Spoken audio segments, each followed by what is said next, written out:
नमस्कार, रात के 10 बज चुके हैं। डीडी न्यूज पर आप देख रहे हैं दो टूक। लेकिन अब से डीडी न्यूज पर रात 10 बजे सिर्फ 10 नहीं बजेंगे, बल्कि रात 10 बजे होगा दमदार 10। जी हां, दमदार 10, क्योंकि रात 10 बजे डीडी न्यूज पर अब से आपका पसंदीदा शो दो टूक आएगा। रात 10 से 11 दो टूक, ये समय नोट कर लीजिए।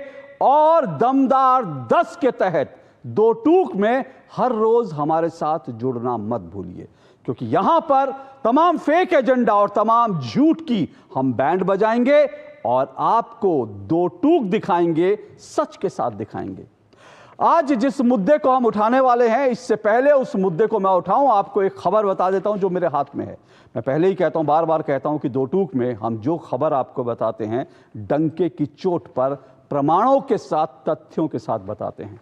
मेरे हाथ में आज एक खबर है और यह खबर 19 मई 2025 की है। इसी साल 19 मई 2025 की यह खबर यह कहती है कि भारत कोई धर्मशाला नहीं जो हर विदेशी शरणार्थी को शरण दे।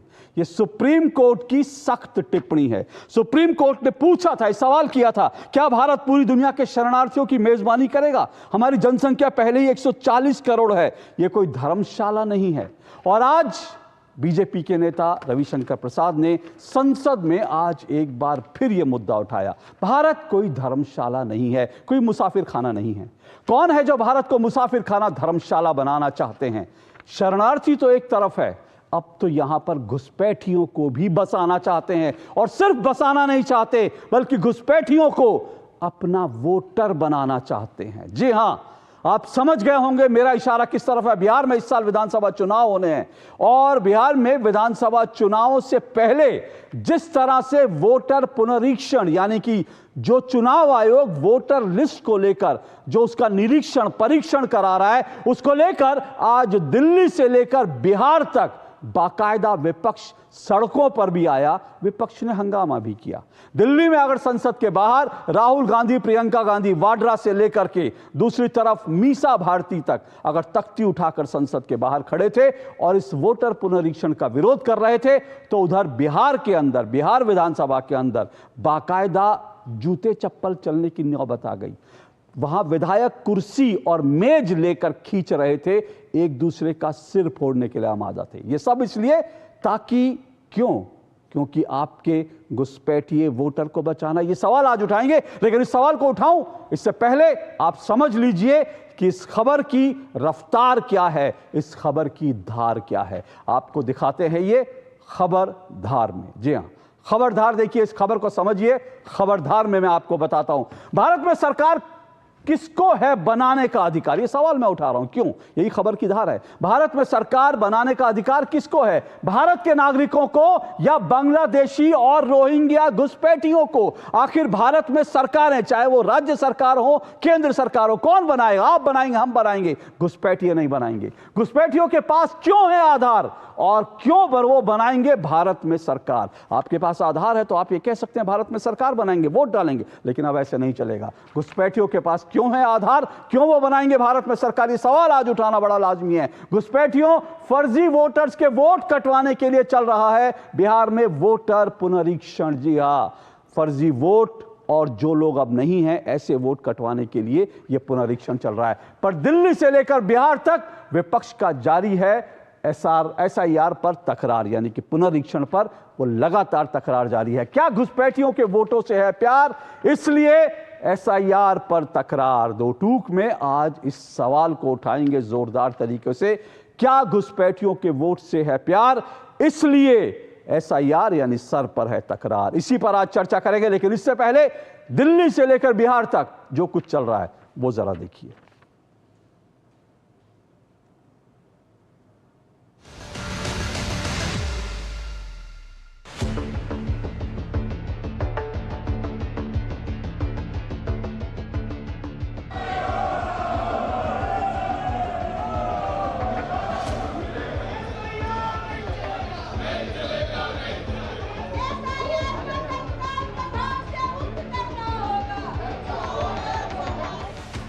लोकतंत्र का अगर कोई मंदिर है तो बिहार विधानसभा है। अगर वहीं से लोकतंत्र को खत्म किया जा रहा है और जनता की कई लाख वोटरों का अगर नाम काट दोगे तो ये चलने वाला नहीं है। हम लोग चुप बैठने वाले नहीं हैं। ये आप वोटर का केवल अधिकार ही नहीं छीन रहे, उसका अस्तित्व मिटा रहे हैं। बिहार के अररिया, किशनगंज, पूर्णिया में 125% आधार कार्ड बन गया है पॉपुलेशन से अधिक। तो क्या देखने का काम नहीं है क्या? चुनाव आयोग ने कहा है कि बहुत लोग बाहर के हैं। भारत कोई धर्मशाला नहीं है। वही वोट देगा जो भारत का नागरिक है और अपने क्षेत्र में रहता है। हाय तौबा इसीलिए मची हुई है कि बांग्लादेश और घुसपैठियों की बिना पर जो राजनीति करते हैं वो घबराए। आज तक उन्होंने स्पष्ट रूप से नहीं कहा है कि एसआईआर पे चर्चा हो और बार बार गुमराह कर रहे हैं। सरकार ने आज तक नहीं कहा है कि वो एसआईआर पे चर्चा चाहते हैं। शिकायत भी तो आप ही करते हैं ना। क्या ये बात सही नहीं है कि महाराष्ट्र के चुनाव के बाद, लोकसभा के चुनाव के बाद इन लोगों ने जाके डुप्लीकेसी ऑफ वोट का इन्होंने मामला उठाया था?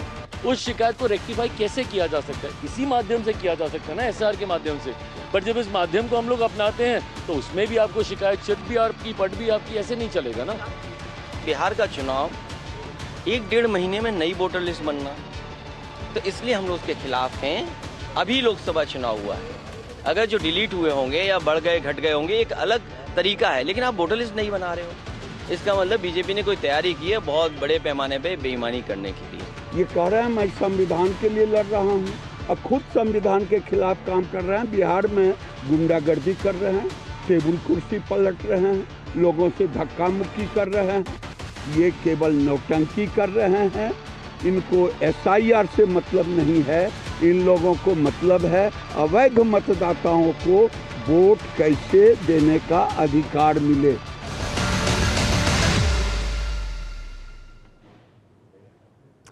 तो देखा आपने संसद से लेकर के जिस तरह से बिहार विधानसभा में इस मुद्दे पर हंगामा चल रहा है। जाहिर सी बात है कि विपक्ष बार बार ये कह रहा है कि जो सरकार है और चुनाव आयोग है वो दोनों एक दूसरे की गोदी में बैठे हुए हैं। और दरअसल ये पूरी कवायद इसलिए हो रही है क्योंकि एक बार फिर से बीजेपी और जेडीयू को चुनाव आयोग चुनाव जितवाना चाहता है।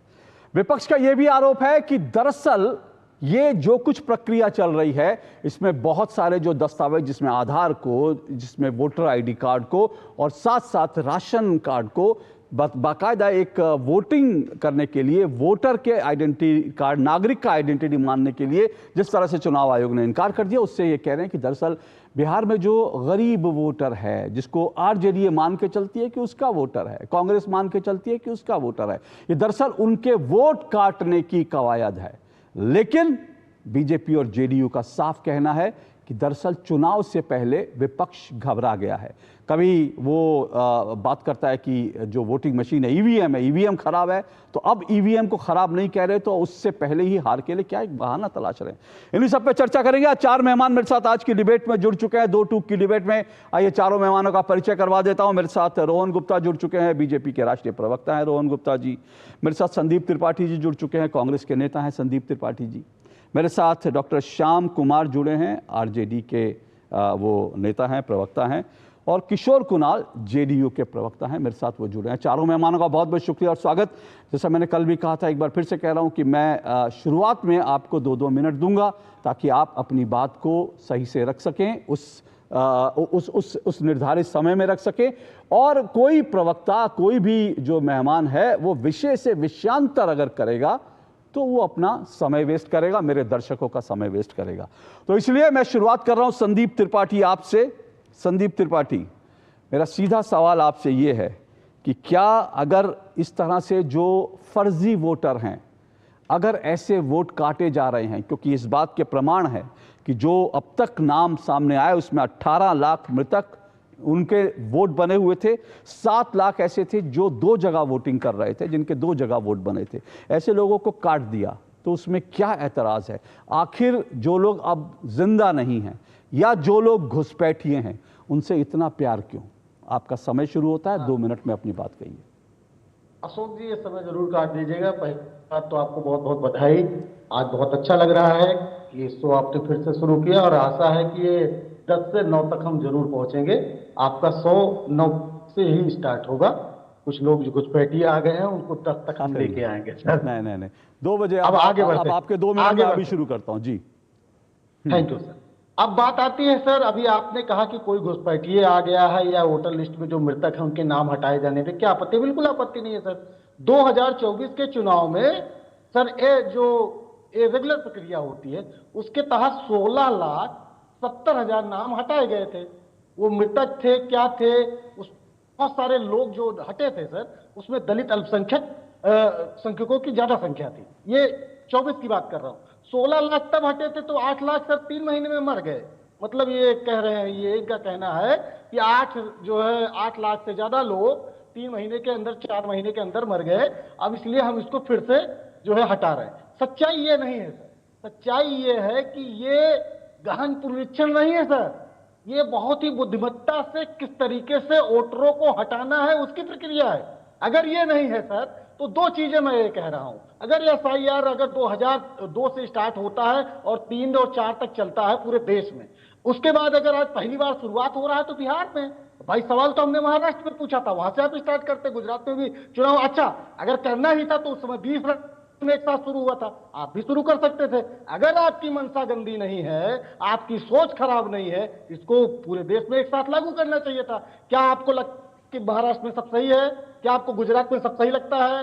क्या और अन्य राज्यों में जहां भाजपा शासित राज्य है वहां पर सब सही है? तो आप सिर्फ और सिर्फ बिहार में चुनाव आप हार, उस हार के डर से किस तरीके से आपने वोट बढ़ाकर महाराष्ट्र जीता, यहाँ वोट काट कर जीतना चाहते हैं। इसके अलावा आपका और कोई उद्देश्य नहीं है। आज भारतीय जनता पार्टी की पिट्ठू बन गई है चुनाव आयोग। इस पे हजारों एग्जाम्पल मैं दे सकता हूं। 24 के चुनाव में हजारों कंप्लेन हुई सर चुनाव आयोग से, लेकिन एक पर भी कार्रवाई नहीं हुई है। अगर हुई हो तो हम रोहन जी को कहते हैं कि जरूर बताएं, वो उदाहरण दे, वो प्रस्तुत करें कि चुनाव आयोग ने हमारे इस नेता के खिलाफ कार्रवाई की थी। मोदी का खुलेआम सर धार्मिक बात करते हैं, धर्म के आधार पर संदीप जी, वोट ओके, मांगते हैं, एक भी कार्रवाई नहीं होती है sir. Sandeep ji Thank you, आपके 2 मिनट पूरे हुए।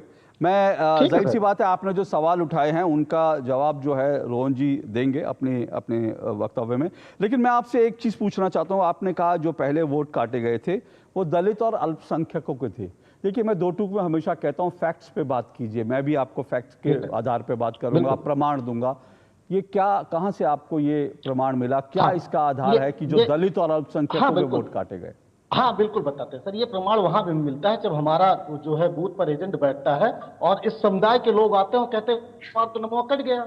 नहीं, वो गरीब व्यक्ति आता है कि हमारा नहीं नमो तो कट गया भैया, अगली बार नहीं माफ नहीं संदीप जी, सुनिए संदीप जी ये जो है ना, ये जो आप कह रहे हैं ये कोई आधार नहीं होता कि हमारा जो कार्यकर्ता है, वो तो आपके नेता भी कहेंगे। आप जो कह रहे हैं आप कहेंगे मेरे कार्यकर्ता ने कहा, मेरे बीएलओ ने, मेरा जो बूथ अधिकारी था उसने कहा, बूथ अधिकारी कहेगा मेरे वोटर ने कहा। ये कोई आधार नहीं होता।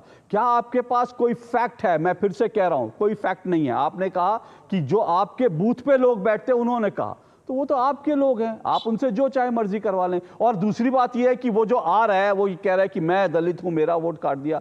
ये सब देखिए, ये सब हवाई बात है, चुनावी आरोप हैं। आरोप आप लगाइए, आपको पूरा अधिकार है, लेकिन 2 टूक में तो मैं ठोक के कहूंगा भैया प्रमाण दीजिए। तो मैं साफ साफ कह रहा हूं कि इस बात का कोई प्रमाण हो, सुनिए ना, मैं आपको 1 घंटे शो चलेगा, 10 मिनट हो चुके हैं, 50 मिनट के अंदर आप अगर मुझे कोई भी प्रमाण देंगे तो बहुत अच्छी बात है, नहीं तो मैं तो कहूंगा कि आपका ये आरोप खारिज है, क्योंकि इसमें कोई दम नहीं है। लेकिन आपने जो दूसरा कहा कि हमने इतनी बार शिकायत की है, रोहन जी मैं आपसे जानना चाहूंगा, भाई वो लोग कह रहे हैं कि हमारे वोटर कटवाने के लिए, और आप लोग हार चुके हैं, आप लोगों को लगता है चुनाव आयोग दरअसल जो है वो पिट्ठू बन चुका है वो सत्ताधारी दल का, क्यों इसकी और बाकी राज्यों में नहीं हुआ, अब बिहार में क्या जरूरत पड़ी?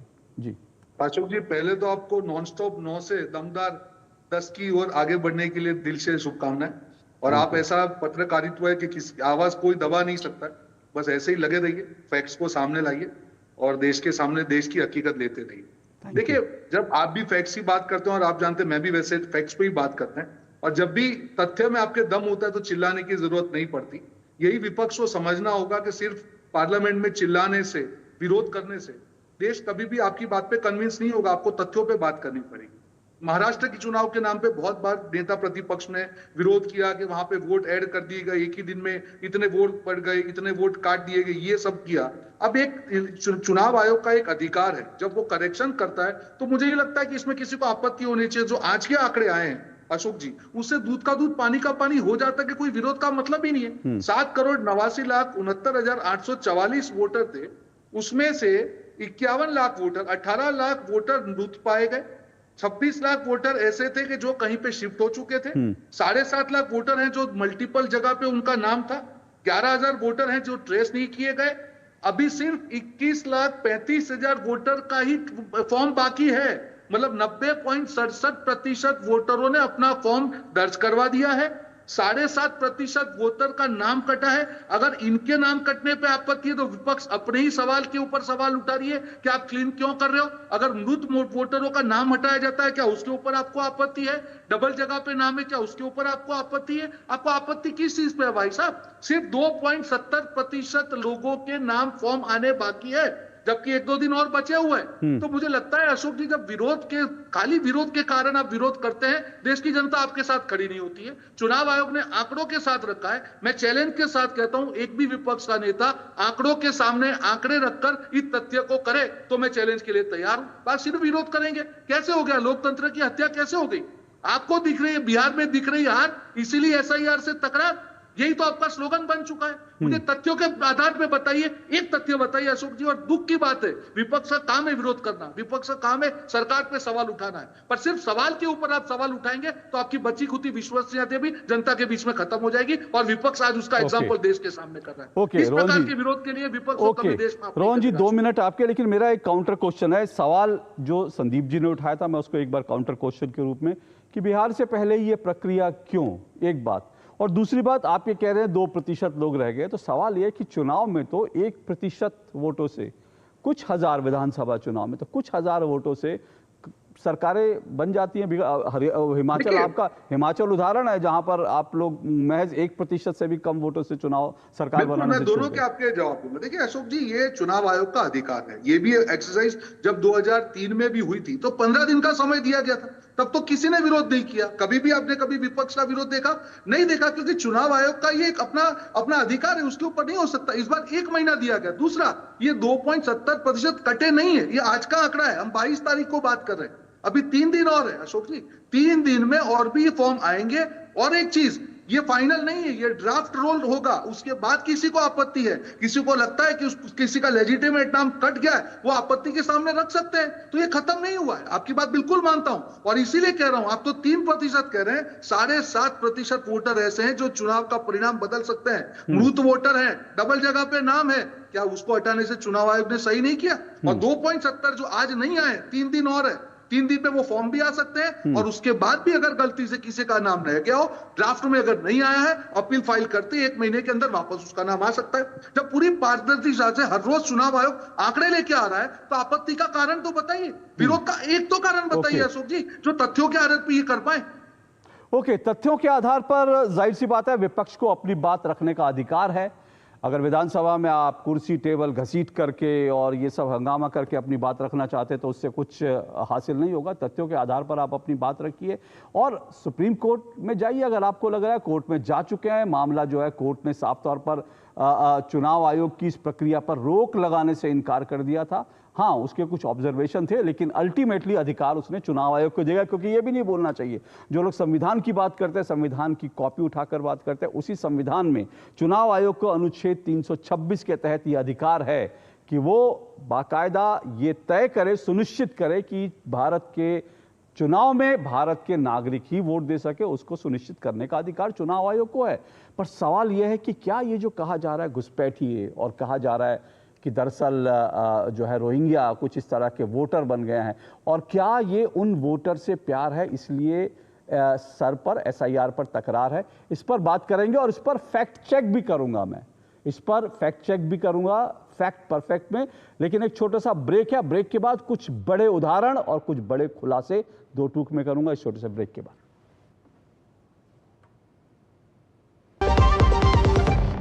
जब जब भूख सताए MDH याद आए, सेहत और न्यूट्रिशन मिले, बॉडी क्या स्ट्रॉन्ग बने, थोड़ा खा के पेट भरे, डाइजेशन को ना दे धोखा, MDH सोयाबीन का चोखा। MDH सोयाबीन बढ़िया नगेट्स, सोया चूरा और सोया चाप। MDH सोयाबीन असली प्रोटीन। MDH। एक मिनट क्या हुआ? अभी से इतना खर्चा करोगे तो मेरी पढ़ाई का क्या करोगे? उन्होंने पहले ही लाइफ इंश्योरेंस का चाइल्ड प्लान सोच रखा है, इसके लिए।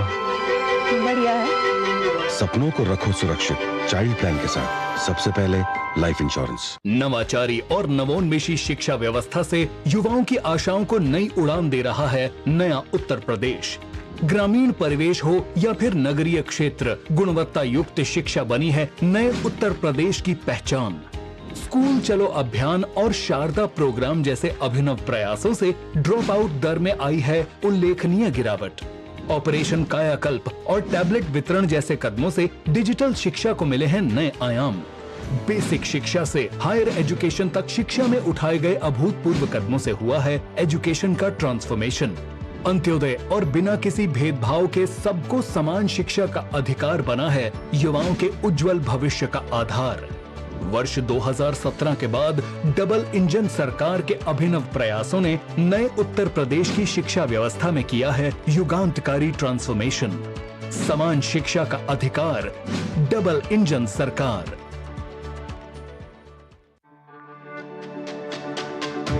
मेरी पसंद, मेरी पसंद, मेरी पसंद, मेरी पसंद, हमारी पसंद, हम सबकी पसंद। मजबूत देश का मजबूत सरिया हो गया स्टील। जो लक्ष्य चुना था समझ आने लगा है। GLA यूनिवर्सिटी, उच्च लक्ष्य की निश्चित प्राप्ति। टाइम पे खा लेना और प्लीज बाइक धीरे चलाना जी। और ये तुम्हारी सेफ्टी के लिए। अरे एक बात तो रह गई। LIC ये हमारी सेफ्टी के लिए। दिल की सुनो, LIC चुनो। LIC हर पल आपके साथ। शादी का किचन महके जहां, गोल्डी किचन किंग मसाले हो वहां। गोल्डी लाई है फ्रेश लॉक टेक्नोलॉजी जो रखे मसालों को हर समय फ्रेश। चलो दो टूक आप देख रहे हैं। दो टूक में आज हम चर्चा कर रहे हैं जिस तरह से बिहार में SIR को लेकर जिस तरह से हंगामा बचा हुआ है, दिल्ली से लेकर पटना तक और संसद से लेकर बिहार विधानसभा तक, इस मुद्दे पर विपक्ष जिस तरह से उत्तेजित है, लगातार प्रदर्शन कर रहा है।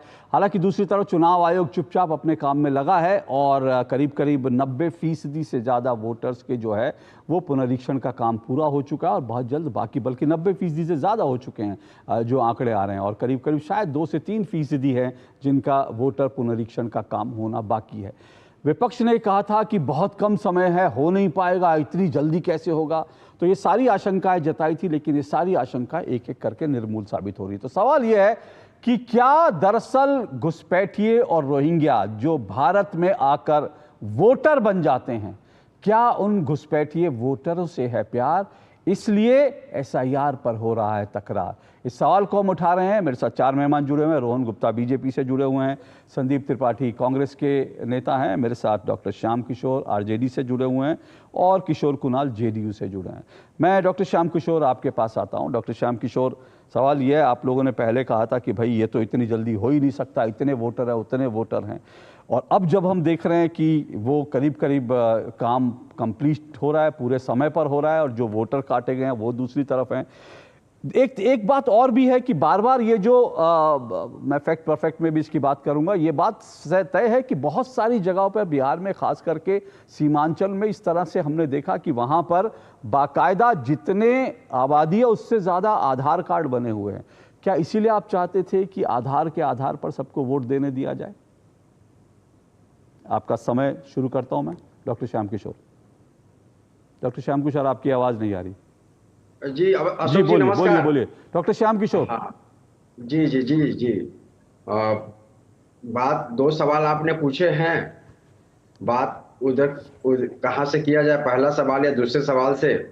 मैं दूसरे सवाल से ही शुरू करता हूँ कि आपका कहना कि आधार इतने बन गए हैं, तो आप ये बताइए कि आधार जब इतने बन गए हैं तो ये किसकी जिम्मेदारी है अशोक जी? कौन लोग सत्ता में हैं, कैसे बन गए? आज जब चुनाव सर पे है, जब कुछ दिन बचे हुए हैं, तब इसकी मतलब कि ये डिस्कशन का बहस के पहले से होना चाहिए। पॉइंट आप नोट कर लीजिए, इस पर क्वेश्चन आप मुझसे पूछिएगा। तो एक तो पहली जिम्मेदारी, वहां पर बिहार में डबल इंजन की सरकार है। माननीय नीतीश कुमार जी हमारे मुख्यमंत्री हैं, जिनका मैं सम्मान करता हूं, और इतनी संख्या में वहां पर लोग, आप लोग का कहना है कि वहां पर लोग आके वोटर कार्ड बनवा लिए। दूसरी बात है कि बिहार जो से काफी संख्या में लोग पलायन दूसरे राज्य में करते हैं, तकरीबन हिंदुस्तान के सभी राज्यों में करते हैं। आप जानते हैं, जैसे पंजाब में अभी धान की रोपनी चल रही है, तो उनका कार्यक्रम होता है, चले जाते हैं। अब इस पॉइंट को नोट कीजिएगा कि बाहर से लोग आके वहां पर वोट देने के लिए वोट कार्ड बनवाए, या वहां पर रोजी रोजगार के लिए आए, ये तो खैर आप बताइएगा, क्योंकि आपके पास तमाम सूत्र और जानकारी होगी, मेरे पास नहीं है इसकी जानकारी। तो दो विषय ये है, तो किसकी जिम्मेदारी, ये तो पहले आप तय कर लीजिएगा। अब आते हैं कि आपने कहा कि इस SIR के प्रोसेस पर हमारा क्या टेक ऑन है। बड़ा गंभीर बात कहना चाहता हूं, आप निश्चित तौर से अमूमन डिसएग्री करेंगे, एग्री करेंगे, वो आपका डोमेन है, उसमें मुझे कहने का कोई हक नहीं है। लेकिन एक बात यहाँ बहुत जरूर बताना चाहता हूँ आपको कि माननीय सर्वोच्च अदालत ने जो हम लोगों ने बात रखी थी, उस पर जो पहली सुनवाई हुई 10 तारीख को, उसमें कहा, उन्होंने कहा माननीय अदालत ने कि पूरे विषय को बहुत गंभीरता से सुना जाना चाहिए। फिर कहा कि 3 जो डॉक्यूमेंट लिए जाने चाहिए। फिर उसके बाद उन्होंने कहा कि इंटरेस्ट ऑफ जस्टिस ऐसा होना चाहिए। तो अब आप डेटा की बात बता रहे हैं, एक इस पर विश्लेषण भी दे दूं कि जो हमारी जो राजनीति है यहाँ पर पिछले कुछ वर्षों से बदली है, उसमें कुछ ऐसे धागे हैं, अदृश्य धागे, जो खुली आंख से दिखाई नहीं पड़ते। जो इतनी आसान प्रस्तुतिकरण हो रही है अशोक जी, अगर इतनी आसान होती तो मैं एक लास्ट बाइट, फिर आप मेरा समय समाप्त, आप ही बोलिएगा कि आप ये बताइए कि वहां पर जो फॉर्म दिए गए हैं, रिसीविंग मिला कितने लोग का था, डेटा इसका भी बता दीजिए, मेरी बात समाप्त। श्याम जी, आपने जो बात कही, किशोर कुणाल जी उसका जवाब दें, लेकिन उससे पहले मैं एक बात साफ कहना चाहता हूं कि जो आपने कहा ना जिम्मेदारी किसकी, ठीक है, जिम्मेदारी हो सकती, बिल्कुल डबल इंजन की सरकार है। आप कह सकते हैं कि भाई इतने आधार कार्ड बन गए, इसके लिए सरकार जिम्मेदार है। अगर सरकार जिम्मेदार है, आधार कार्ड बन गए, तो अब वही सरकार चाहती है कि चुनाव आयोग उसकी सफाई कर दे। तो आपको तकलीफ क्या, आप जिम्मेदारी की तलाशना चाहते हैं, तो फिर सवाल है कि उसको ठीक क्यों नहीं करना चाहते जो गड़बड़ है। आप मान रहे हैं कि गड़बड़ हुई है, इसका मतलब आप कह रहे हैं जिम्मेदार सरकार है, तो सरकार जिम्मेदार है, तो चुनाव आयोग इसकी सफाई कर रहा है, आपको तकलीफ नहीं होनी चाहिए। और आपने कहा कि इतना समय क्यों, तो ये बात मैं पहले भी कह चुका हूं। जब शुरू हुआ था आपने कहा था 7.9 करोड़ वोटर है, कैसे पहुंचेंगे, लेकिन चुनाव आयोग तो कर रहा है ना, बाकायदा उसके साथ कर रहा है, पूरे समय प्रक्रिया के साथ कर रहा है, टाइम टेबल के साथ कर रहा है। और उस पूरी प्रक्रिया के ऊपर आप लोगों के तमाम पॉलिटिकल पार्टियों के जो कार्यकर्ता हैं वो उसमें शामिल हैं, वो उस पर नजर रख रहे हैं। जहां आपको समस्या लगे आप सवाल उठाइए, आप उसके बाद स्वतंत्र है। सुप्रीम कोर्ट की आपने बात करी, मैं चाहूंगा कि किशोर कुणाल जी, सवाल है कि वो कह रहे सुप्रीम कोर्ट ने कहा था ये सब ले लीजिए, सुप्रीम कोर्ट ने कहा था जस्टिस होना चाहिए। तो ये सारे सवाल हैं जो सुप्रीम कोर्ट, जाहिर सी बात है सुप्रीम कोर्ट चुनाव आयोग को फोर्स नहीं कर सकता, उसको आदेश नहीं दे सकता, लेकिन उसने अपनी ओर से कुछ सुझाव जरूर दिए थे। क्या उन सुझावों पर अमल नहीं होना चाहिए था? अशोक जी, सबसे पहले नमस्कार आपको, सारे पैनलिस्ट को नमस्कार। चूंकि यह पहला शो है तो मैं चाहता हूँ यह शो लगातार चलता रहे और इसकी बुलंदी अलग हो। हमारे श्याम भाई हैं, बिहार से हैं और इलेक्शन कमीशन के पक्ष से बोल रहे हैं। मैं सबसे पहले स्पष्ट कर दूं कि मैं इलेक्शन कमीशन का प्रवक्ता नहीं हूँ, मैं राजनीतिक दल जदयू का प्रवक्ता हूँ और जिम्मेदारी के साथ यह मानता हूँ कि अगर इलेक्शन कमीशन बिहार में वोटर के शुद्धिकरण के लिए एक अभियान चलाई है तो जनता दल यूनाइटेड पूरी तरह से इसके साथ है। हम लोग चाहते हैं कि बिहार का मतदाता सूची सटीक हो, बिहार के लोग डुप्लीकेसी का शिकार ना हो, बिहार के लोग किसी प्रकार के गलत एंट्री का शिकार ना हो, वोटर्स की संख्या उतनी ही हो जो वास्तव में वोटर्स हो, उनका डुप्लीकेसी ना हो। और इन सब चीज को देखते हुए हमारी पार्टी लगातार SIR का सपोर्ट करती रही है और हम लोग तब तक सपोर्ट करते रहेंगे जब तक एक भी योग्य मतदाता इससे बाहर ना हो और एक भी अयोग्य मतदाता इसमें जुड़ ना जाए। यानी कि हमारी नजर है इलेक्शन कमीशन की एक्टिविटीज पे। और जहां तक बिहार का मामला है तो आप समझ सकते हैं कि बिहार सरकार इसमें कोई पार्टी नहीं है, बिहार सरकार एक सहयोगी है इलेक्शन कमीशन के कार्य को फैसिलिटेट करने के लिए। हम लोग टेक्निकल सपोर्ट दे रहे हैं, फंक्शनल सपोर्ट दे रहे हैं। हम लोग कहीं से भी इलेक्शन कमीशन का पार्ट एंड पार्सल नहीं है, ना ही हमारी अकाउंटेबिलिटी है इलेक्शन कमीशन के ऑन बिहाफ में डिस्कशन करने का। लेकिन बिल्कुल स्पष्ट है कि इलेक्शन कमीशन अगर डुप्लीकेसी को खत्म करना चाह रही है, अगर इलेक्शन कमीशन अगर जो इन्फ्लेशन है वोटर संख्या में, वोटरों की संख्या में उसको कम करना चाह रही है, तो इसका स्वागत किया जाना चाहिए, क्योंकि मतदाता सूची जितना सटीक होगा लोकतंत्र उतना ही मजबूत होगा। डॉक्टर साहब को इलेक्शन कमीशन से प्रॉब्लम हो सकता है, इन्हें सुप्रीम कोर्ट से भी प्रॉब्लम है, इन्हें बिहार सरकार से भी प्रॉब्लम है, और असल में प्रॉब्लम इनको खुद से है। ये कॉन्फिडेंस लूज कर चुके हैं, इनकी पार्टी का गठबंधन कॉन्फिडेंस लूज कर चुका है। अब इन्हें कोई ऐसा मुद्दा नहीं दिख रहा है इससे ये चुनाव में जा सके, तो एक वैधानिक प्रक्रिया, जो नेचुरल प्रक्रिया है, उसको कटघरे में खड़ा करके या बिहार चुनाव को प्रभावित करने का प्रयास कर रहे हैं। जी ओके, चलिए आपका समय पूरा हुआ। मैं जल्दी से, इससे पहले ब्रेक पे जाऊं, संदीप त्रिपाठी आपसे एक छोटा सा सवाल पूछना चाहता हूं। ये घुसपैठियों से क्यों प्यार है भाई? ये जो भारत में घुसपैठिए घुस घुस कर उन्होंने वोटर अपने आई कार्ड बना लिया, आधार कार्ड बना लिया, इनसे प्यार क्यों है? बहुत संक्षेप में जानना चाहता हूं, किसको प्यार है? आंकड़ों की बात हो रही है, तथ्यों की बात हो रही है, तो तथ्यों की ही बात करेंगे सर। सर 2014 के पहले 2013 में इस सदन में एक आता है, आरपीएन सिंह उस समय गृह राज्य मंत्री हुआ करते थे, उन्होंने जवाब दिया था कि हमने 82,000 बांग्लादेशी सर सुनिए ना संदीप जी सुनिए ना, एक मिनट। नहीं, मैं मान रहा हूं, उन्होंने कहा 82,000 घुसपैठियों को निकाला, और उसके बाद बीजेपी सरकार से आप कहेंगे कि उन्होंने इतने नहीं निकाले, कम निकाले। मैं पूछ रहा हूं घुसपैठिए, सुनिए, मैं आपसे सीधा सवाल पूछ रहा हूं, क्या भारत में घुसपैठियों को वोट देने का अधिकार मिलना चाहिए? अरे बिल्कुल नहीं बिल्कुल नहीं मिलना चाहिए।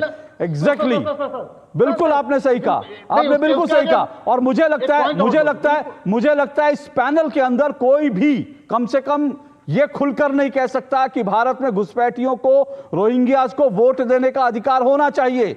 लेकिन सच तो यह है कि भारत में घुसपैठिए रोहिंग्या बाकायदा आधार कार्ड बनवाकर बैठे हैं, बाकायदा वोटर कार्ड बनवाकर बैठे हैं, और बाकायदा भारत के चुनावों में वोट करते हैं। तो सवाल यह है कि क्या चुनाव आयोग को ऐसे तमाम लोगों को, ऐसे तमाम घुसपैठियों को बाकायदा उनको वोटिंग लिस्ट से बाहर निकालकर फेंकने का अधिकार नहीं है?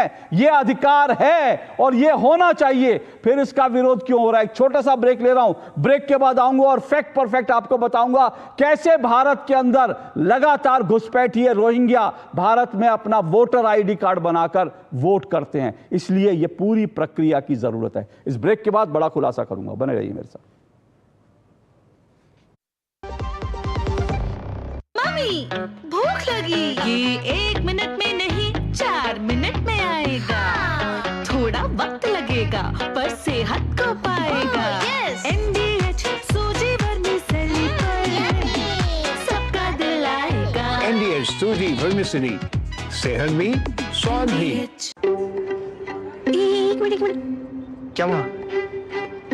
अभी से इतना खर्चा करोगे तो मेरी पढ़ाई का क्या करोगे? हमने पहले ही लाइफ इंश्योरेंस का चाइल्ड प्लान सोच रखा है, इसके लिए। बढ़िया है। सपनों को रखो सुरक्षित चाइल्ड प्लान के साथ। सबसे पहले life insurance. Sir peri pulao try करो, मस्त है।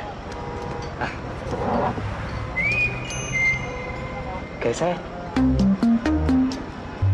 अरे उसको काहे को घूरता है? टिप्स इग्नोर करने का, अपना दिमाग लगाकर ऑर्डर देने का। मार्केट का स्टॉक टिप्स बहुत लोग देता है, डेंजरस हो सकता है। कंपनी और रिस्क पूरा समझने का, फिर इन्वेस्ट करने का। सोच कर समझ कर इन्वेस्ट कर। जो लक्ष्य चुना था समझ आने लगा है। GLA यूनिवर्सिटी, उच्च लक्ष्य की निश्चित प्राप्ति।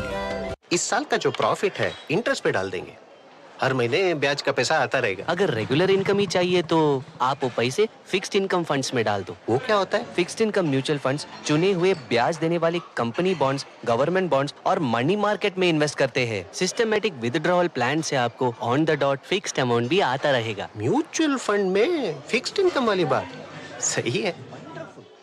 म्यूचुअल फंड निवेश बाजार जोखिमों के अधीन है। योजना से जुड़े सभी दस्तावेजों को ध्यान से पढ़ें। LIC लाया है unit linked insurance plan index plus. जीवन बीमा पाइए और निफ्टी स्टॉक्स के साथ अपने मार्केट रिटर्न्स को तेजी से बढ़ाइए। इस अट्रैक्टिव कॉम्बिनेशन के साथ अपना कल सुरक्षित कीजिए। सिर्फ 2,500 रुपए मंथली प्रीमियम से शुरुआत कीजिए।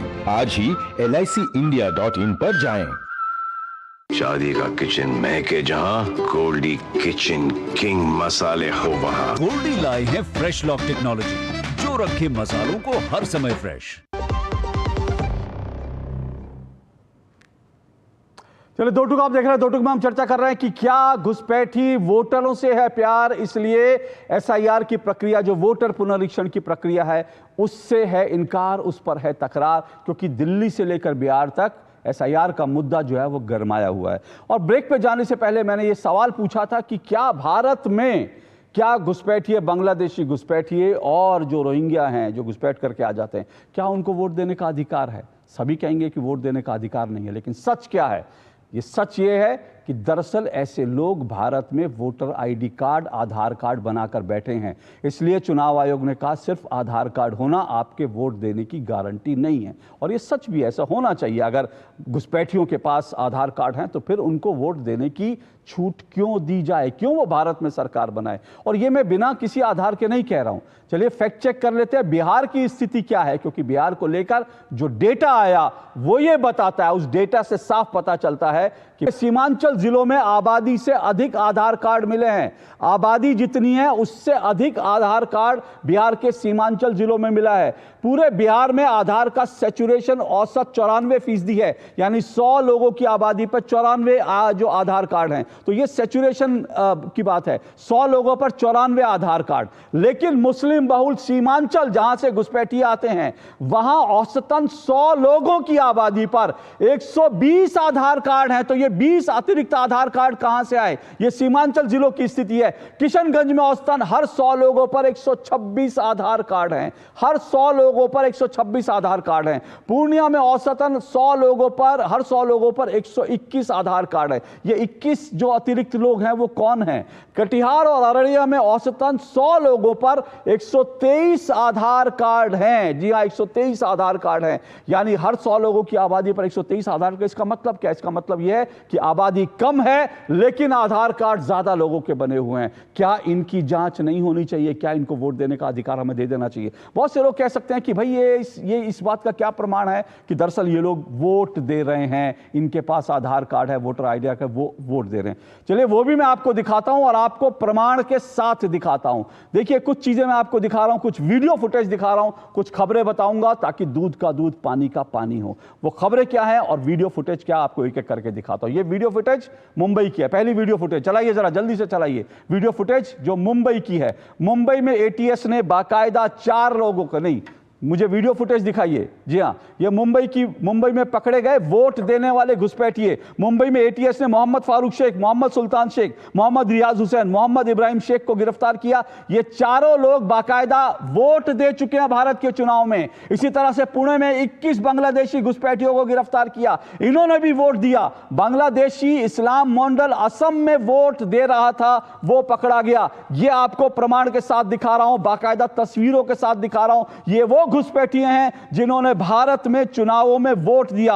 और आपको मैं जानकारी जो दूंगा वो जो है चौंकाने वाली जानकारी है। जैसे मैंने बताया पुणे में, देखिए मेरे पास जो है इस बात की, इसकी खबर की पुष्टि करने के लिए मैं आपको ये खबरें भी दिखा रहा हूं, सिर्फ वीडियो नहीं दिखाऊंगा, खबरें भी दिखाऊंगा। ये खबर है, ये खबर अक्टूबर 2024 की है। पुणे में 21 लोग पकड़े गए। ये लोग कौन थे? इनके पास आधार कार्ड था, वोटर आईडी कार्ड था, ये बाकायदा भारत में वोट कर रहे थे। तो कोई ये कहे कि भारत में घुसपैठिए वोट नहीं देते, ये गलत है। दूसरी तरफ अवैध रूप से मुंबई में रह रहे, ये भी अक्टूबर 2024 की खबर है, बाकायदा जून 2024 की। भारत में अवैध रूप से रह रहे 4 बांग्लादेशी मुंबई से अरेस्ट, फर्जी कागजों से इन्होंने चुनावों में वोट भी दिया। और ये देखिए, ये बाकायदा ये एक और खबर है, उम्मेदुल नूरुल हक, ये जो है 25 साल से भारत में इन्फ्लिक्टेड, 25 साल से भारत में घुसपैठ करके रह रहा था और उसके बाद इसके पास जो है आधार कार्ड था, वोटर आईडी कार्ड था, भारत में वोट दे रहा था, 25 साल पहले आया था। एक और खबर देखिए, ये आपको दिखा रहा हूं, 14 बांग्लादेशी जो घुसपैठिए हैं वो त्रिपुरा में पंचायत चुनाव से पहले घुसपैठ करके आए। पंचायत चुनाव थे और उसके लिए 14 घुसपैठिए। 12 जुलाई 2024 की खबर है। और आप जानते हैं एक और चौंकाने वाला सच आपको दिखाता हूं, आपकी आंखें फटी की फटी रह जाएंगी। मोहम्मद साद शेख, जी हां, मोहम्मद साद शेख। ये कौन है मोहम्मद साद शेख? ये अंसारुल बांग्ला टीम, एबीटी, आतंकी संगठन का, ये बांग्लादेश के आतंकी संगठन का सदस्य है और असम में इसका नाम बाकायदा वोटर लिस्ट में है। तो आतंकवादी घुसपैठिए भारत में बाकायदा वोटर लिस्ट में अपना नाम शामिल कराकर वोट देंगे। क्या यही कुछ बिहार में दोहराने की तैयारी है? क्योंकि ये जो घुसपैठी आते हैं ये किसके वोटर हैं छुपा हुआ नहीं है। आपको छोटी सी एक खबर और दिखा देता हूं, फिर मैं मेहमानों के पास आऊंगा। टीएमसी के एक लीडर कुछ समय पहले पश्चिम बंगाल में तृणमूल कांग्रेस के एक लीडर ऑन रिकॉर्ड मंच के ऊपर यह कहते पकड़े गए थे कि एक भी वोटर बचना नहीं चाहिए, अगर कोई बांग्लादेश से आया है तो हमारे फलाना फलाना नेता से संपर्क कर ले ताकि उसका आधार कार्ड, उसका वोटर आईडी कार्ड बन जाए। ये कौन कह रहा था? टीएमसी के नेता कह रहे थे। तो ये पूरा का पूरा विपक्ष का जो जाल है, विपक्ष की जो पूरी फितरत है वो आपके सामने है। जल्दी से रोहन गुप्ता जी, मेरा सवाल, आज मेरे दर्शक भी आपसे एक सवाल पूछना चाहते हैं। मैंने अपने दर्शकों से भी कहा कि आपका कोई सवाल हो तो जरूर पूछिए। मैं 1 मिनट रुकिए संदीप जी, आऊंगा मैं इसी विषय पर आऊंगा आपके पास। मेरा सवाल जो है, जो दर्शक से रुकिए 1 मिनट, दर्शक का जो सवाल आया, शिवराम वैद्य हैं, रोहन गुप्ता जी मेरे दर्शक हैं, उन्होंने सवाल पूछा है। उन्होंने कहा है 11 साल हुए मोदी सरकार को, आज तक बांग्लादेशी रोहिंग्या घुसपैठियों को रोकने और उनको निकालने के लिए क्या किया गया? ये सवाल आपके लिए है, मेरे दर्शकों की तरफ। देखिए, बिल्कुल बहुत बड़ा सवाल है और इसके लिए एक बहुत बड़ी स्ट्रेटेजी की जरूरत है। और अमित शाह जी को जब ये सवाल पूछा गया तब उन्होंने कहा कि किस प्रकार से वेस्ट बंगाल की जो हमारी बॉर्डर है वहां पे जिस प्रकार से राज्य सरकार का साथ मिलना चाहिए, जहां पे बॉर्डर पे फेंसिंग का है वहां पे वो नहीं मिल रहा है। और हर तरीके से नेपाल से जिस प्रकार से बॉर्डर क्रिएट की गई, हर प्रकार से सरकार के आने के बाद में 3 तरीके से काम हो रहे हैं। एक, वोटर लिस्ट क्लीनिंग की बात हो, दूसरा, जहां मैं गुजरात की बात कर रहा हूं, आपको मालूम है यहाँ पे चंडोला तालाब करके एक जगह पे जहां पे बांग्लादेशी घुसपैठिए रह रहे थे, पूरी मुहिम हटा के करीब 450 से 500 जो बांग्लादेशी घुसपैठिए उनको हटाया गया। और हर राज्य में ये मुहिम हो रही है। पर दुख की बात यह है अशोक जी, जब ये मुहिम हो रही है तब उसको तुष्टीकरण का रंग देके जिस प्रकार से विपक्ष राजनीति करिए, क्या ये ठीक बात है? दिल्ली में अगर चुनाव के पहले आपको याद हो, आम आदमी पार्टी के इस एमएलए के लेटर हेड पे किस प्रकार से फर्जी वोटर बनाए गए थे, आधार कार्ड इशू किया गया था, वो पूरे देश के सामने। तो कब तक आप वोट बैंक की राजनीति के पीछे देश के लोकतंत्र और देश की सामरिकता के ऊपर हमला होने देते रहेंगे? कहीं ना कहीं आपको अपनी राजनीति को रोकना पड़ेगा। यही चीज हर राज्यों में हो रहा है, बस वेस्ट बंगाल में हो रहा है, बिहार में हो रहा है, हर जगह अगर इस प्रकार की राजनीति पे अगर विपक्ष समर्थन करेगा तो देश की जनता भरोसा कैसे करेगी? लेकिन देश के लिए सबसे ऊपर है, उसमें राजनीति नहीं होनी चाहिए। लेकिन रोहन जी, ये सवाल बार बार उठता है, जब भी चुनाव होते हैं, कहीं पर भी चुनाव होते हैं तो बीजेपी इसको एक मुद्दे की तरह इस्तेमाल करती है, घुसपैठिए। चुनाव जब हो ठीक है उठाइए, लेकिन चुनाव के अतिरिक्त भी तो कार्रवाई दिखती रहनी चाहिए कि कार्रवाई लगातार हो रही है। मैं आपको यही कह रहा हूं, जैसे दिल्ली है, गुजरात है, हर राज्य में आपने देखा होगा पिछले कई दिनों से, आज भी अभी भी आप जब बात करें, महाराष्ट्र में भी ये मुहिम चल रही है। पूरे देश में इसको बहुत सीरियसली इसको इसलिए लिया गया कि जिस प्रकार से एक पहलगाम का हमला देश के ऊपर हुआ है, ये चीज और सेंसिटिव हो जाती है। और ये बहुत जिम्मेदारी से आपके साथ कह रहा हूं कि पूरे देश में ये मुहिम होनी चाहिए।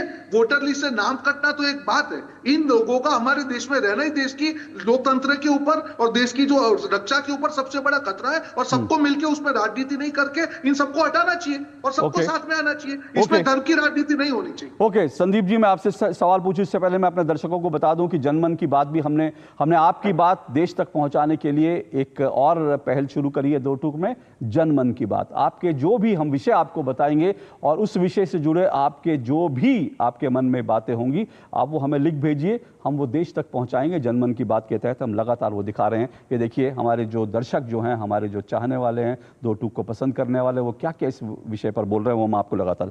संदीप त्रिपाठी जी, अभी जो इन्होंने रोहन गुप्ता जी ने कहा उसमें से उन्होंने सही कहा। दिल्ली को लेकर भी मेरे पास एक खबर है, दिल्ली में भी चुनाव से पहले 11 लोग गिरफ्तार जो है धड़ाधड़ बांग्लादेशियों के फर्जी वोटर आईडी कार्ड बना रहे थे। मैं फिर से कह रहा हूं, ये सारी प्रक्रिया देश भर में इस तरह का मॉडस ऑपरेंडी चल रही है कि चुनाव से पहले घुसपैठियों के वोट बनाए जाते हैं। जो सीमांचल में 100 लोगों पर 123 आधार कार्ड बने हैं, तो फिर इसका मतलब बहुत सारे घुसपैठी हैं, गलत लोग हैं, उनकी छटाई होनी चाहिए। फिर इतना विरोध क्यों? घुसपैठियों के वोटों से इतना प्यार क्यों? दो महत्वपूर्ण बातें। पहली बात तो सर, अब घुसपैठियों की बात आई, ये बहुत बढ़िया सवाल पूछा किसी ने कि कार्रवाई क्या कर रहे हैं। हमने सर 10 साल में 1.5 लाख से ज्यादा घुसपैठियों को बाहर किया। ये सब 2000 से 2000 प्लस लोगों को बाहर कर पाते हैं। फिर भी सवाल हमसे पूछा जाएगा, हम तुष्टीकरण करते हैं, ये 2000 निकाल 1.5 निकाल के हम तुष्टीकरण करते हैं, ये 2000 निकाल के हिंदू हृदय सम्राट और हिंदूवादी नेता बन जाते हैं। बहरहाल अब बातें दूसरे विषय पे। एक महत्वपूर्ण बात आप समझिए सर, गुमराह करने वाली बात कैसे भारतीय जनता पार्टी एक फैलाती है, इसको समझने की जरूरत है सर।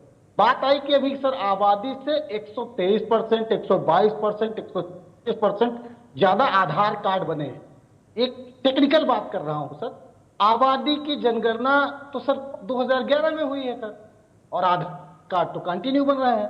आप कंपैरिजन करिएगा 2011 से, 10 साल में आबादी तो बड़ी होगी ना सर, आधार कार्ड तो कंटिन्यू बन रहा है, और कंपैरिजन आप जनगणना से करके आप बताइए 126% बन गया, 122% बन गया। सर संदीप जी मेरी जो जानकारी है, संदीप जी मेरी जो जानकारी है, ये ठीक है कि जनगणना 2011 के बाद नहीं हुई है, लेकिन ये जो आंकड़े दिए जाते हैं वो 2011 के आधार पर नहीं, वो वर्तमान वहां पर जो लोकल स्थानीय आधार पर जो बातें होती हैं, स्थानीय आधार पर जो जानकारी होती है उसके आधार पर होते हैं। और मैं फिर कह रहा हूं, मान लीजिए, सुनिए ना, मैं मान लीजिए आपकी बात सही है, मैं मान लीजिए कहता हूं, सुनिए ना, मैं कह रहा हूं मान लीजिए आप ही की बात सही है, चलिए मान लिया, लेकिन किसी चीज की जांच होने में आपको परहेज क्यों है भाई? आपको क्यों डर लगता है? अगर जो लोग, सुनिए एक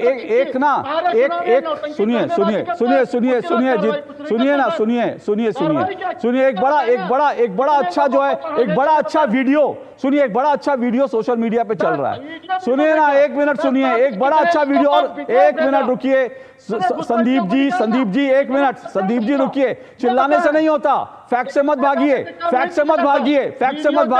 चिल्लाने से नहीं होता कुछ, संदीप जी चिल्लाने से कुछ नहीं होता। क्या बिहार के अंदर या देश भर के अंदर क्या फर्जी वोट नहीं पड़ते? क्या मृतकों के वोट नहीं पड़ते? अगर इनके वोट काटे जा रहे तो आपको एतराज क्यों है? आप आखिर फर्जी वोट के सहारे क्यों चुनाव जीतना चाहते हैं? संदीप त्रिपाठी बिल्कुल नहीं, तो फिर आप बताइए ना, एक मिनट सुनिए, मेरा आज का विषय नहीं है, एक मिनट, मेरा आज का विषय नहीं है, रुकिए, हो गया संदीप जी, हो गया संदीप जी, सुनिए संदीप जी, मैं चिल्ला चिल्ली की आपके साथ कोई कंपटीशन नहीं करना चाहता, बंद करिए, चिल्ला चिल्ली नहीं होनी चाहिए, मैं कोई कंपटीशन चिल्ला चिल्ली के नहीं करना चाहता, बड़े मैंने इसलिए घड़ी देखकर आपको समय दिया, और भी समय दे रहा हूं, बाकी तो मैं चिल्ला चिल्ली में नहीं जाना चाहता। लेकिन मैं फिर से आपसे कह रहा हूं, मेरा आज का विषय नहीं है, लेकिन फिर से कह रहा हूं, एक छिंगूर बाबा पकड़ा गया यूपी में, विपक्ष, वो खुलेआम करोड़ों रुपए उसके खाते में आ रहे हैं, उसके प्रमाण मिल रहे हैं, और वो लगातार धर्मांतरण कर रहा था हिंदू बच्चियों का। मुझे एक विपक्ष का नेता बता दीजिए जिसने आवाज उठाई हो, मुझे एक विपक्ष का नेता बता दीजिए जिसने घुसपैठियों को लेकर आवाज उठाई हो। अरे आप लोगों के वकील घुसपैठियों को भारत में रखने के लिए अदालतों के दरवाजे खटखटाते हैं, इसीलिए मैंने कहा कि इन घुसपैठियों से आपको प्यार है, इसीलिए एसआईआर पे तकरार है। बोलिए, मैं किशोर कुणाल जी, नहीं माफ कीजिए, श्याम कुमार जी, डॉक्टर श्याम कुमार जी, बोलिए। नहीं, क्या सवाल अशोक? मेरा सवाल नहीं, मेरा सीधा सा सवाल है, मैं ये कह रहा हूं कि घुसपैठिए सीमांचल में क्या घुसपैठिए नहीं है? किसको नहीं पता? और वहां का वोटिंग पैटर्न क्या है, वहां पर जो क्या नतीजे आते हैं, सबको पता है। तो ये घुसपैठियों के वोट अगर कट रहे हैं तो आपको पेट में दर्द क्यों हो रहा है भाई? अशोक जी, आप चुनाव और राजनीति और साहित्य के बहुत बड़े अनुभवी पत्रकार हैं, हमें पता है इसकी जानकारी, और आप बहुत अच्छी पत्रकारिता करते हैं, आपका सम्मान मैं करता हूं। अभी ये विषय दिल्ली चुनाव के समय तूल पकड़ा था, बिहार चुनाव के समय आ गया, कुछ दिन में बंगाल मतलब चुनाव की रेलगाड़ी पहुंचेगी। तो आप ये समझिए कि जो आप सवाल उठा रहे हैं, मैंने अभी थोड़ा देर पहले आपको कहा कि आप जिसकी जांच करना है कर लीजिए, बात को समझिएगा, बस 2 मिनट से अधिक नहीं 2 सेकंड से अधिक नहीं बोलता हूं मैं, कि एसआईआर का जो हम लोग अपोज अभी कर रहे थे, जो माननीय सर्वोच्च अदालत ने सुना हमारी बात को, आपको मैं याद दिलाना चाहता हूं 2003 में एसआईआर हुई थी। उस एसआईआर और इस एसआईआर में एक बड़ा मौलिक फर्क ये है कि उस समय पहले पॉलिटिकल पार्टी से बात हुई थी, जनता को पता थी।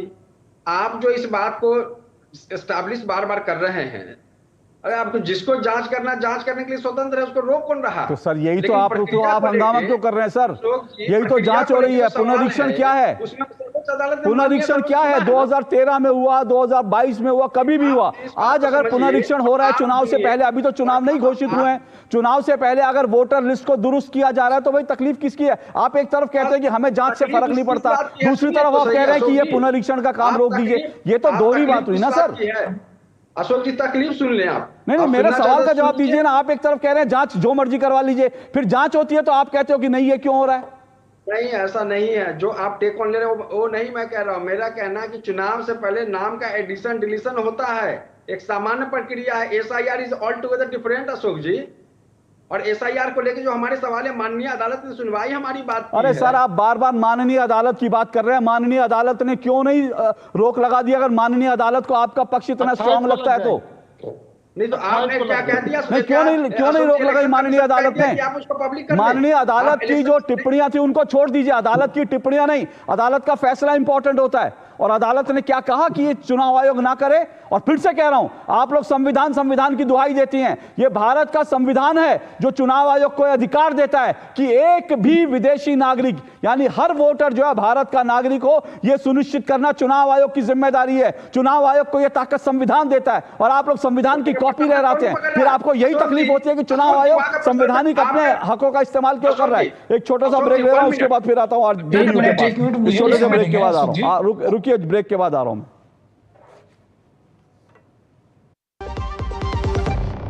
फिर ये डुगडुगी गई कहाँ? पापा के साथ साथ सारे सपने भी चले गए। अब तो बस अपने गैराज में बैठा लोगों की डुगडुगी ठीक करता रहता हूँ। और अपने बच्चों के सपनों के साथ ऐसा कुछ नहीं होने देना। वो कैसे? पहले से लाइफ इंश्योरेंस का टर्म प्लान ले रखा है। बड़े भैया, सपनों को रखो सुरक्षित टर्म प्लान के साथ। सबसे पहले लाइफ इंश्योरेंस। जो लक्ष्य चुना था समझ आने लगा है।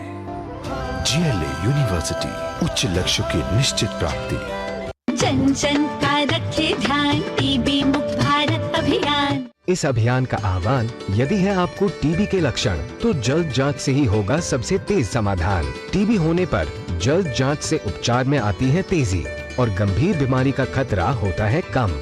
सुरक्षित होता है आपका परिवार और अन्य करीबी जन। कुछ समूहों में टीबी का खतरा अधिक होता है, जैसे वे लोग जिन्हें पिछले 5 वर्ष में टीबी हुआ हो, 60 वर्ष या उससे अधिक आयु, धूम्रपान और शराब का सेवन करने वाले, कुपोषित, टीबी निकट संपर्क हुआ हो, मधुमेह रोगी, HIV से पीड़ित लोग। तो टीबी के लक्षण होने पर अपने नजदीकी सरकारी या निजी अस्पताल या आयुष्मान आरोग्य मंदिर में निशुल्क जांच और उपचार पाएं। आइए हम सब साथ मिलकर देश को टीबी मुक्त बनाएं। टीबी फ्री इंडिया बनाने में सक्रिय भूमिका निभाएं। डाउनलोड करें टीबी आरोग्य साथी ऐप। स्वास्थ्य एवं परिवार कल्याण मंत्रालय द्वारा जनहित में जारी। मैं तेनू क्या सी कि अब हमें सेकंड इनकम बिल्ड कर लेनी चाहिए और तुमने वापस म्यूचुअल फंड में पैसे डाल दिए। ये फिक्स्ड इनकम म्यूचुअल फंड्स है। मतलब फिक्स्ड इनकम म्यूचुअल फंड्स मतलब चुने हुए interest bearing company bonds, government bonds और मनी मार्केट विच इन्वेस्टमेंट, मतलब regular income which we can withdraw from time to time. मतलब म्यूचुअल फंड में फिक्स्ड इनकम वाली बात सही है। म्यूचुअल फंड निवेश बाजार जोखिमों के अधीन है। योजना से जुड़े सभी दस्तावेजों को ध्यान से पढ़ें। शादी का किचन महके जहां, गोल्डी किचन किंग मसाले हो वहां। गोल्डी लाई है फ्रेश लॉक टेक्नोलॉजी जो रखे मसालों को हर समय फ्रेश। चलिए, 2 टूक आप देख रहे हैं। जल्दी से मैं जेडीयू के पास जाना चाहता हूं क्योंकि आरजेडी के सवालों की, कांग्रेस के सवालों की जो है वो झड़ी रुक नहीं रही है। तो सवाल ये है कि मैं किशोर कुणाल जी आपसे जानना चाहूंगा बहुत संक्षेप में, क्या आप विपक्ष को क्यों नहीं समझा पा रहे हैं कि ये पूरी प्रक्रिया जो है वो पारदर्शी है? विपक्ष क्यों बार बार जो है इस बात पर अड़ा है कि ये जो पूरी प्रक्रिया है इससे बहुत सारे वोटर्स जो है वो वोट नहीं दे पाएंगे और उनके वोटर वोट नहीं दे पाएंगे? देखिए अशोक जी, विपक्ष से तो हम बात करेंगे। सबसे पहले हमारा ऑब्जेक्शन इस बात से है कि आप एसआईआर के आड़ में बिहार को एक अलग दिशा देने की प्रयास कर रहे हैं, एक कम्युनल सेंस ऑफ वोटिंग का प्रयास कर रहे हैं, जिससे हमें ऑब्जेक्शन है।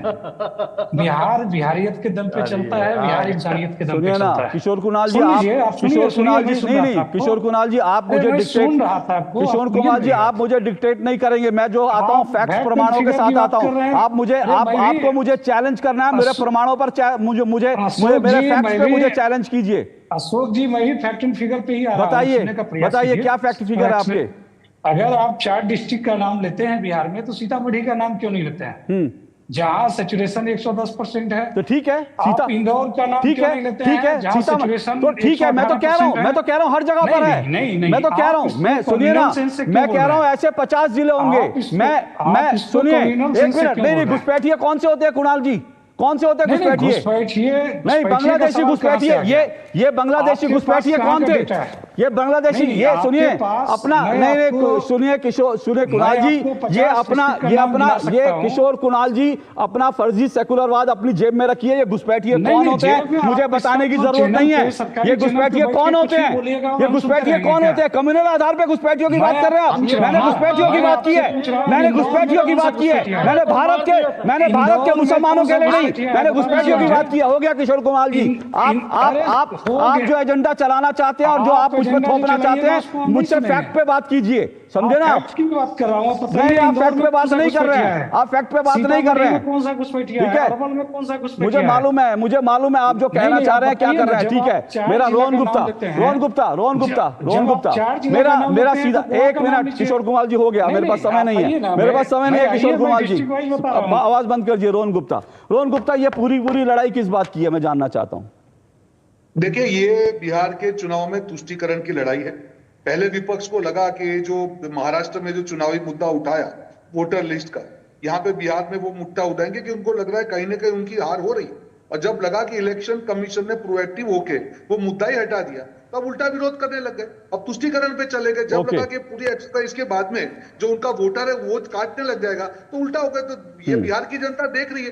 तो ये मुद्दा है सिर्फ चुनावी, तुष्टीकरण का जो इनका मुद्दा था उसके ऊपर अटैक हो रहा है, इसीलिए विरोध कर। ओके, किशोर कुणाल जी, जरा अपने मन साफ कर लीजिए। तुष्टीकरण किस लिए होता है, किसको होता है, आपको पता चलना चाहिए। और आप जैसे लोग तो ये भी कहते थे कि नहीं, उत्तर प्रदेश का योगी मॉडल खराब है, लेकिन आज बिहार में योगी मॉडल अपनाने के लिए मजबूर हो गया है, क्योंकि बिहार में जो अपराधी कर रहे थे आज उनको जो है ठाई करके उनके साथ एनकाउंटर हुआ है। तो योगी मॉडल अपनाएंगे, तुष्टीकरण को नहीं भगाएंगे, तो फिर सोच लीजिए। ये आपको अपना मन साफ करना है, आप जो मुझे ज्ञान दे रहे थे। बहरहाल आज के लिए इतना ही, बहुत बहुत शुक्रिया। घुसपैठियों के, किसी घुसपैठियों को भारत के चुनाव में वोट देने का अधिकार नहीं है, और चुनाव आयोग अगर ये सुनिश्चित कर रहा है तो चुनाव आयोग को इसकी पूरी छूट देनी चाहिए। आज के लिए इतना ही, कल आपसे मुलाकात होगी, इजाजत दीजिए, नमस्कार।